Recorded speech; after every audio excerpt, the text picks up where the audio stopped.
আসসালামু আলাইকুম। জাফরিনস ওয়ার্ল্ডে আপনাদের স্বাগত জানাচ্ছি। আজকে আমি আপনাদের অন্যরকম একটা রেসিপি দেখাবো। এটা হচ্ছে সয়াবিন কারি, এটাকে সয়া নাগেটসও বলা হয়। এটা মাংসের মতো খেতে, যারা মাংস খায় না তারা এটা বেশি খায় সয়াবিনটা, কিন্তু যারা আমরা মাংস খাই আমরা তারাও খেতে পারি। এটা খুবই ভালো, পুষ্টিগুণ সমৃদ্ধ একটা খাবার। এটা থেকে একটা ব্যাড স্মেল আসে, সেজন্য ফুটন্ত গরম পানির মধ্যে এটা আধা ঘন্টা ভিজিয়ে রাখতে হয়, উইথ সল্ট দিয়ে ভিজিয়ে রাখতে হয়। তারপরে ভালোভাবে ঠান্ডা পানি দিয়ে ধুয়ে হলুদ মরিচ লবণ দিয়ে লাল লাল করে ভেজে নিতে হয় রান্নার জন্যে। তারপর একদম আপনারা এটা মাংসের মতো রান্না করবেন, যেভাবে মাংস রান্না করেন ঠিক সেইভাবে এলাচ দারচিনি তেজপাতা দিয়ে হলুদ মরিচ লবণ এই সব কিছু দিয়ে একটু পরিমাণ মতো বেশি মরিচ দিতে হবে, তাহলে একটু খেতে ঝাল ঝাল লাগবে। এটা থেকে যে একটা ব্যাড স্মেল আসে তাহলে সেটা আসবে না। এই ব্যাড স্মেলটার জন্যই অনেকে সয়াবিনটা খেতে চায় না। বেশি করে রসুন পেঁয়াজ বাটা পেঁয়াজ কুচি দিয়ে এটাকে একদম কষিয়ে রান্না করবেন, আর অবশ্যই ঝোল রাখবেন না, মাখা মাখা রাখবেন, তাহলে খেতে একদম মাংসের মতো লাগবে।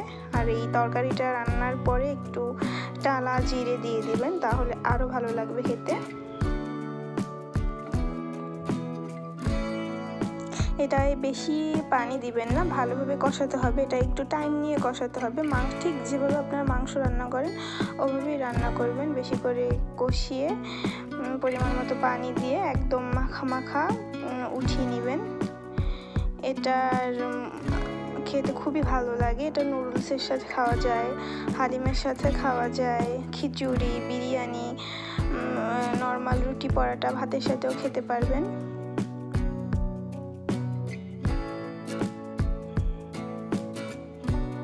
আমার রান্না প্রায় শেষের দিকে।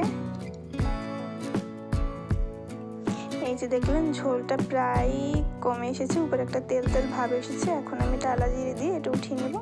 এই যে দেখতেই পাচ্ছেন আমার রান্না শেষ করে চলে গিয়েছিলাম একটু ননদের সাথে বাহিরে বলতে একটু মিনি শপিং, জামার জন্য একটু লেস কিনবো, সেজন্য গিয়েছিলাম।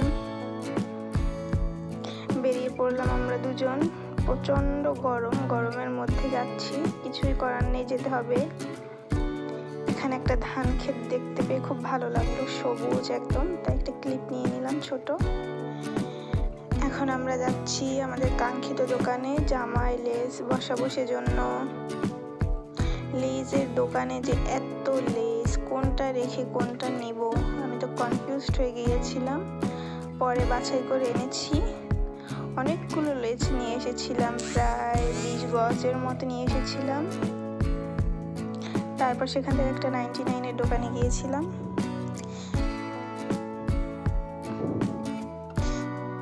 কিছু সুন্দর সুন্দর জিনিসের ভিডিও নিয়ে নিলাম। যাই হোক, আমার ভিডিও ভালো লাগলে লাইক করবেন, কমেন্ট করবেন, সাবস্ক্রাইব করে যাবেন আমার চ্যানেলটা।